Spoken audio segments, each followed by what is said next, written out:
In today's video, I'm going to teach you how to stop Discord from running in the background. If you've ever clicked the X on Discord and noticed it still pops up notifications or appears to be running, that's because closing the window doesn't fully exit the app. Discord is designed to keep running quietly so it can deliver messages and calls. If you want to shut it down completely, to save system resources, reduce distractions, or just make sure it's truly closed, here's the quick, reliable way to do it on Windows. First, move your attention to the bottom right corner of your screen, near the clock. This area is called the System Tray, or Notification Area. It's where apps that run in the background keep their icons. If you don't immediately see many icons there, click the small upward-facing arrow. This arrow expands a panel of hidden icons, which is where Discord often sits when it's running in the background. Go ahead and click that arrow to reveal everything that's tucked away. Now look for the Discord icon.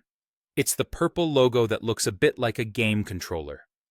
If you see it, that means Discord still has background processes running. If you don't see the icon, it may already be closed or not currently running.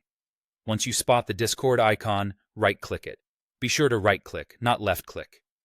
Right-clicking opens a small menu with options specific to the app. In that menu, click Quit Discord. That's it. Clicking Quit. Discord fully shuts down the app and its background processes, not just the visible window. You should see the Discord icon disappear from the system tray, confirming that it's no longer active. After this, you won't receive Discord notifications, messages, or call alerts until you open it again. It's worth highlighting the difference here. Closing the main Discord window only hides the app, while quitting from the system tray actually ends it. This can free up memory and CPU usage, which is helpful if you're gaming, editing, or just want your computer to run a bit leaner. A couple of quick tips before we wrap up. If you're in a voice call or streaming, quitting will end that session immediately, so make sure you're finished before you exit.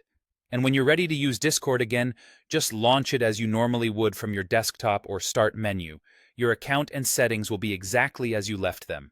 And that's how to stop Discord from running in the background quickly and cleanly. Thanks for watching, and I hope this helps you keep your system organized and distraction-free.